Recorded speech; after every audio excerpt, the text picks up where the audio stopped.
It's time now for Back Pages Tonight here on Sky Sports News. Are bringing you a first look at the sports stories in the morning's newspapers. Joining us are Miguel Delaney, chief football writer for The Independent, and the Athletics football correspondent David Ornstein. Welcome along to you both, chaps.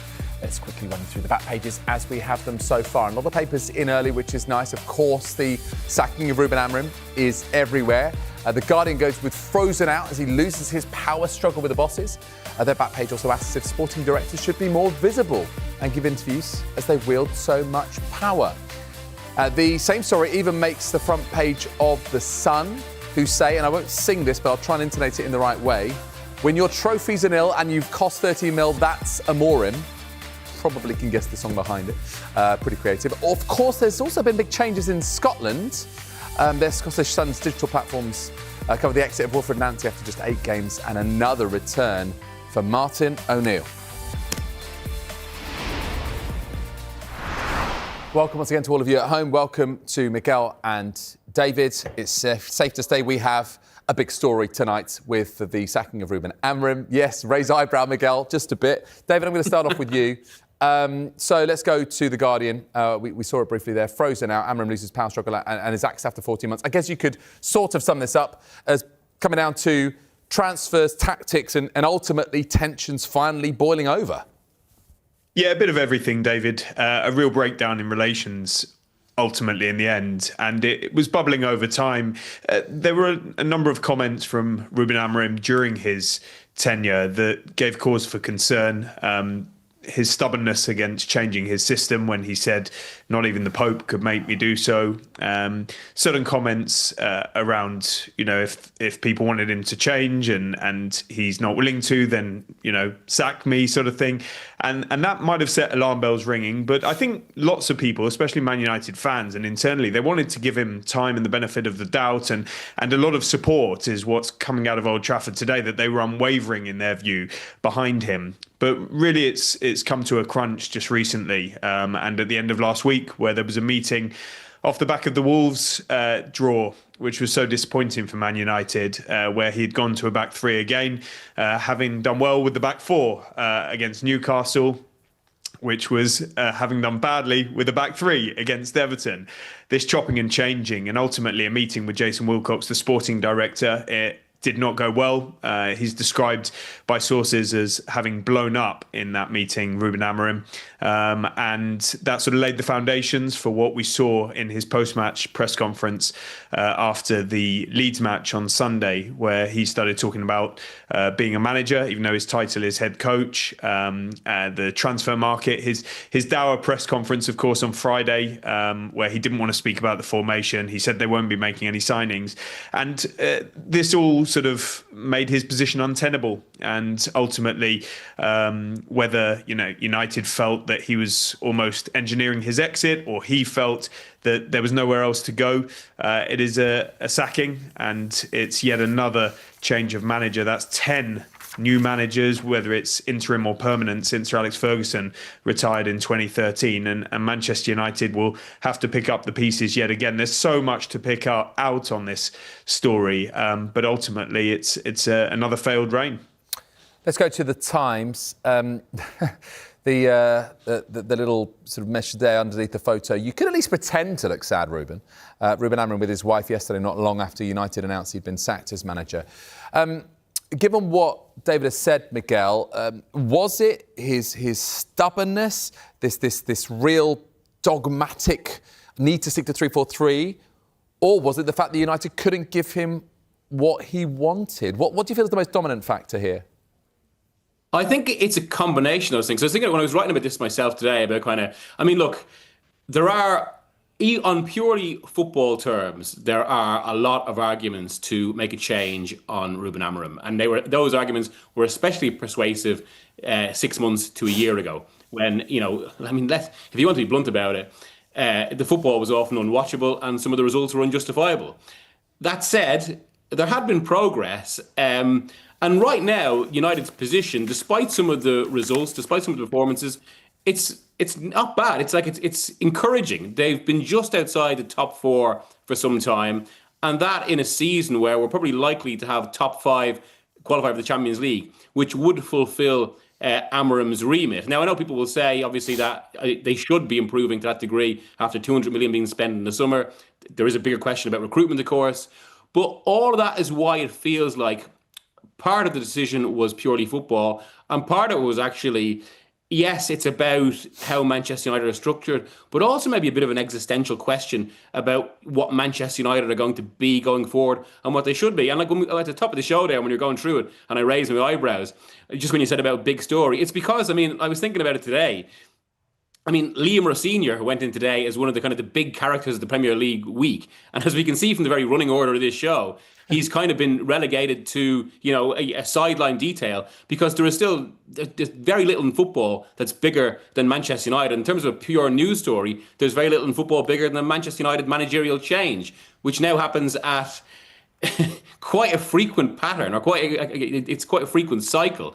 And I think the absolute key about this, though, was that the entire Amorim appointment was intended to break that cycle. In the end, it's actually probably perpetuated it, bringing a lot of the same questions, while also articulating, I think, what is a growing issue in the Premier League, which is just how much power head coaches have against the newly prominent technical directors and executives, the sort of people who actually we talk about a lot, especially at this time of year, in terms of transfer negotiations. And Amorim, part of his story, does seem caught right in the centre of that. Yeah, let's focus a little bit on that, shall we? Go to the Sun, because it's Jim saw Reds, the back page of the Sun. Manchester United sack boss. Amorim outburst was final straw for Ratcliffe.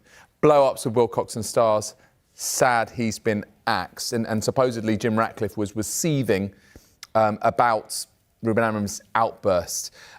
How much of the blame has to lie at the feet of the Ineos executive team, and indeed the structure that Miguel was alluding to, David, with Jason Wilcox in the position that he's in? I'm not sure about the Ineos executive team, because they're not sort of heavily involved in this operation. It's Sir Jim Ratcliffe at the top of it, essentially, and he's pretty hands-on from what we hear. So he'll have to take his portion of responsibility. He's got sporting control with the investment that he took from the Glazers at Old Trafford, and then alongside him, or underneath him, is Omar Barada as chief executive. Jason Wilcox was technical director, now sporting director. So that's the sort of football leadership, and it was their decision, in conjunction with Ratcliffe and approved by the Manchester United board. You've then got other influential figures in there, like Christopher Vell, who's the director of recruitment. And so it is being presented from Old Trafford as being a sort of collective call on this one. But it was you could maybe give some leeway to the new regime with the Erik ten Hag situation, given they were also fresh in, not only the Ratcliffe investment, but the executives that some of them were on gardening leave, taking their places. It was all very new. They gave Erik ten Hag a new contract. I think there was some regret around that. He eventually got sacked. Dan Ashworth departed in and amongst it all. But this was their appointment. Barada, of course, drove it, and then to varying degrees, different people were involved in it. And so they have to be judged on this as well. And don't forget that they're quite fresh in these roles too. For Omar Barada, it was the first chief executive position, having had a different role at Manchester City. For Jason Wilcox, first time sporting director. He was director of football briefly at Southampton, and before that, academy manager and academy coach at Manchester City. And Ratcliffe himself, having not run a football club of this magnitude before. Dave Brailsford was involved for a period, but then he sort of stepped away or was removed from it. So there's a lot of scrutiny on these individuals now that's going to come, surely, and understandably so, and how they gelled, what they went into this with, because of course Ruben Amorim was clear that one, he didn't want to come at that point when they hired him in November 2024. He would have rather waited until the end of the season. But if there was one club he was willing to break it for, it was Manchester United.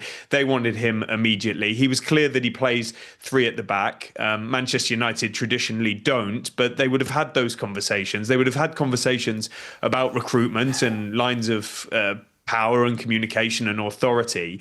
And so I think maybe there's a bit of revisionism with Amorim saying now he's a manager and not a head coach, even though he took the head coach title at the time. And all of it produces a lot of learnings. There will be for Amorim, but so too for the Manchester United executives, and they're going to have to take those learnings into the new appointments, the interim decisions that are coming up now off the back of Darren Fletcher. There may be somebody else that comes in until the end of the season, and then crucially the big one, which we expect most likely to be in the summer, because they've got to get that right. But we've said that so many times before now with this regime and also their predecessors since 2013.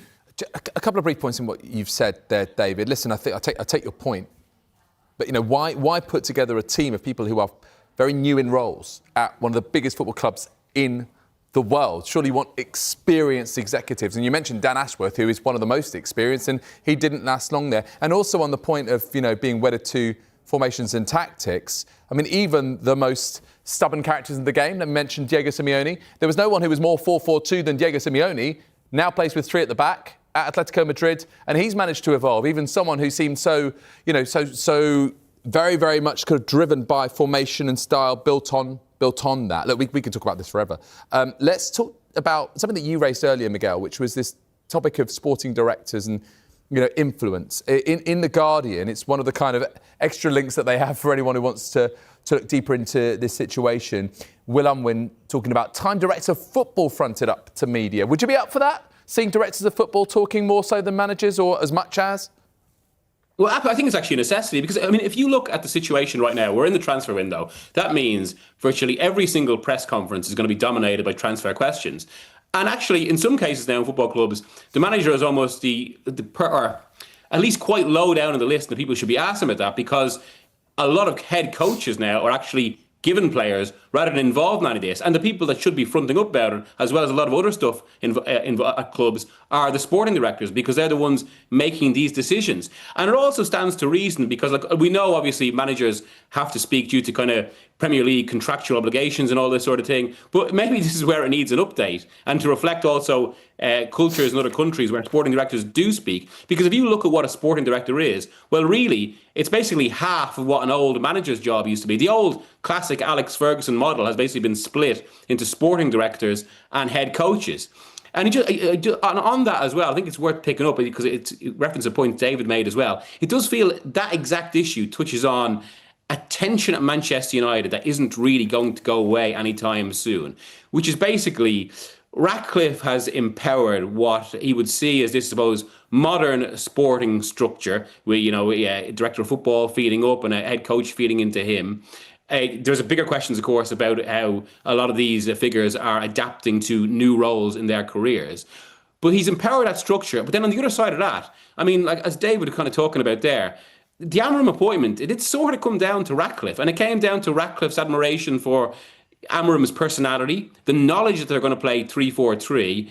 And then suddenly, 14 months down the line, this is an issue. It's almost a contradiction in terms and points to something. And also the reality that as much as Ratcliffe might want to empower an executive team, we all know who the boss at Manchester United is. And so much comes down from that. And it is why more scrutiny should come for that structure at this point. Because that's really, even if you could give them, as David says, you could give them a pass for the Ten Hag decision. This is 3 big decisions now in a row that have gone wrong and some of them gone wrong quite quickly.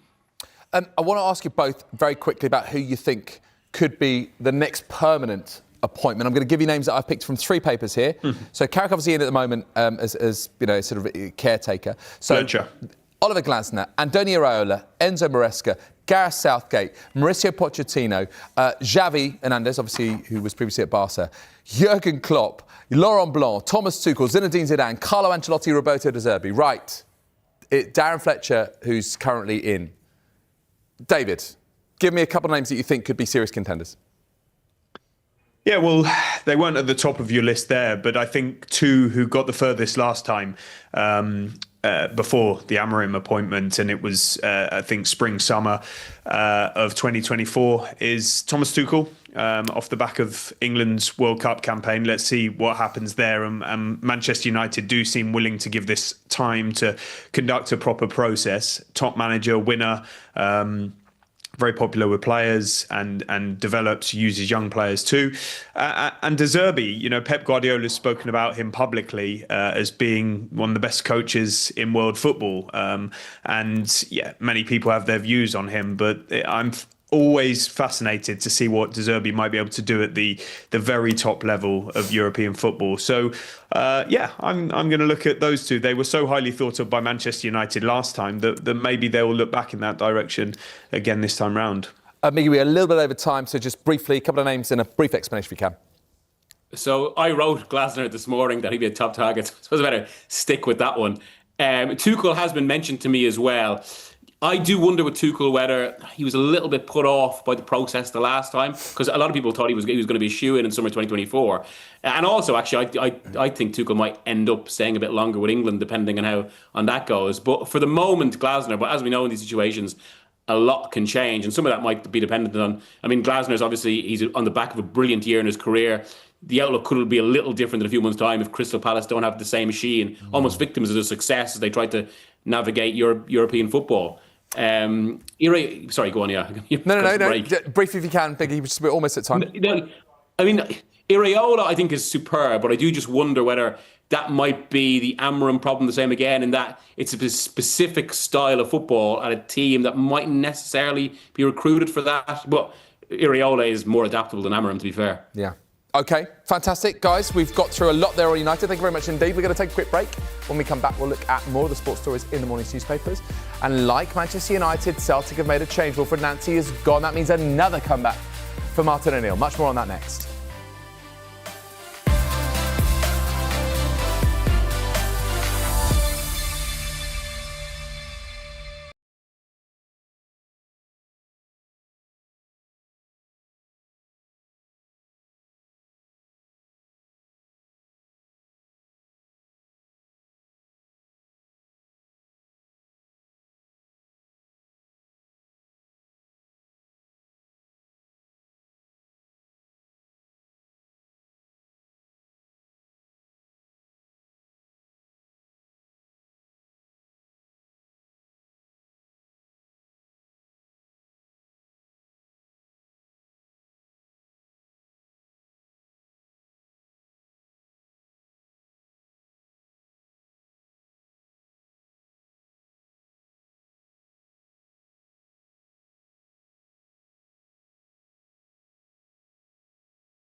You're watching Backpages tonight. Welcome back to you at home. Welcome back to Miguel Delaney, Chief Football Correspondent, writer for The Independent, and The Athletic's football correspondent, David Ornstein. Guys, brevity's our friend as we crack through some more stories. We're going to go to Celtic, who've decided that 33 days is enough, Miguel, for Wilfred Nancy. And Martin O'Neill is back, having had an interim spell that lasted more than Wilfred Nancy's permanent spell in charge. Yeah, I mean, I have to say, actually, I began to feel sorry for Nancy on a human level, which is never what you really want to be saying about a manager. But the one thing about it's another story this season where there's a lot of things happening in football at the top level or close to top level that really shouldn't be happening in this supposed kind of executive era of the game. I mean, managers last in very small, short spells at clubs, even what's happened at Manchester United. And with Celtic, it's hard not to feel that this is, like, I know there's bigger specific issues at the club right now that a lot of the fans obviously had their say about in terms of how it's run. But it's hard not to feel this is out of something wider, which is basically a club that essentially stopped having to think because they've been so successful for so long. And that's actually a bit of a pattern in European football right now. Juventus, who had a similar spell of success as Celtic did recently, they've had exactly the same problem. And it sort of manifests into this utter dysfunction where you get to the point where it really does need a club starting from scratch again. Again, parallels to the Manchester United situation, and where they just, while they're in this sort of cycle, they make bad decision after bad decision. Now, it does feel, to be fair, that O'Neill is the right decision, but it sums it up that they should have just left him in place in the first place. Yeah, it's interesting. If you said to Martin O'Neill, do you know what, thank you for your 37 days in charge, we're going to need you again in another month, he probably would have laughed. But, I mean, how bad a mistake was this, David? Because he lost 6 out of 8 games, including losing to Rangers, whereas O'Neill won 7 out of 8 games, including beating Rangers.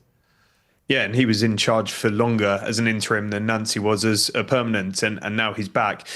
You do have a bit of sympathy for Nancy because it was such a short space of time, and although the signs weren't great, maybe it would have improved longer term. They're not far off the top of the table, and they've won so many leagues in recent years that 1 year of slipping back slightly to some people might be understandable. To others, they're scathing about what they saw from him and also the process. Obviously, Paul Tisdale's gone as well, and there's huge criticism of the hierarchy. There have been changes. Peter Lawwell, for example, going and protest from the Celtic fans. So it's a really difficult time there.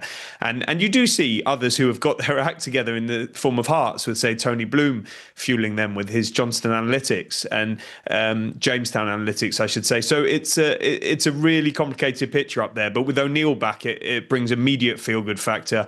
And you wouldn't bet against them going on and having a really strong second half of the season. But the decision to appoint Nancy from his role at Columbus Crew, and they weren't even at the sort of top of MLS, probably will leave people scratching their heads a little bit and some pause for thought and introspection at Celtic for what they're going to do on a permanent basis going forward. Unless it's going to be O'Neill, but he's into his 70s now, and you wouldn't imagine it's a long-term appointment. Yeah, he will turn 74 before the end of the season, and of course he's in until the end of the season. Let's head to the Sun. Gvardiol leg break KO, writes the piece by Jake Sanders.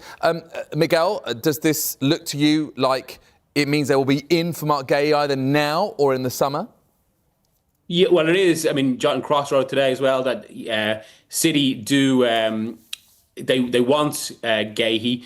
It makes sense. I think it's a pity for Gvardiol as well, given that he had been probably one of the outstanding defenders this season that had grown into a really dependable figure for City. So it's a personal pity for him. As regards Gahey, though, City's interest is obvious.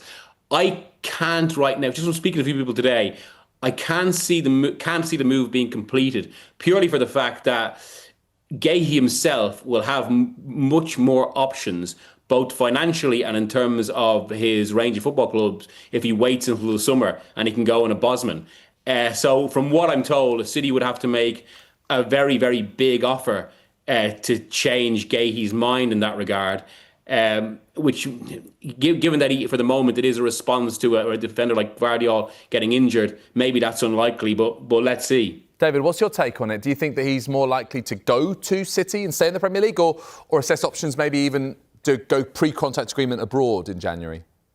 There was a mutual understanding, David, that he would stay until the end of the season and leave as a free agent. That can, of course, change. It will depend on the proposals that come to both him and Crystal Palace, if indeed they do come, I think all parties are braced for City to do something. It doesn't mean they will accept it. Exactly what Miggs is saying. And when he knows what he could earn financially and the range of options he'll have for the summer, including Liverpool, who tried to sign him last summer, including Bayern Munich and plenty of others, it's by no means guaranteed that this City possibility will come to fruition this month. OK, we've got about a minute or so left. I'd like 30 seconds from you both on Liam Rosenior. Looks certain to get the Chelsea job. How good a fit do you think he is? Miguel, to you first. From speaking to a lot of people who know him over the past few days and are familiar with his work, they speak very, very positively of him. I know the appointment is getting a little bit of backlash among Chelsea fans for how the kind of club is being run, and also how he's being kind of promoted from Strasbourg, from within the ownership structure, and how he's seen as maybe representative of something else. But in terms of a coach in his own terms, almost everyone you speak to in football speaks extremely highly with him. And okay, he's got a bit to learn, given that this is his first big job that he's going into, given Chelsea have won the Champions League twice. But from what you hear about his personality, he's well suited to adapting. David, Miggs has nicked some of your time. 20 from you, please. Sorry. There's a huge amount of goodwill behind him. I think one thing that's fair to say, with no disrespect to Enzo Maresca, is he'll probably slot into their system better because they know him so well from his work at Strasbourg. And just in terms of his personality and the way he would have been sort of ingrained in the style and the setup there, and recruitment and so on, I think it's a pretty good fit. But of course, he's never coached at this level before, so it's a wait and see. And never a dull moment at Chelsea. We'll see how it goes and as and when it gets confirmed. Thank you very much indeed, Miguel. Thank you very much indeed, David. If you missed any of the show, another chance to see Backpages tonight at hour. The show also available as a podcast. Just download Backpages, Apple, Spotify, or wherever you get your podcasts.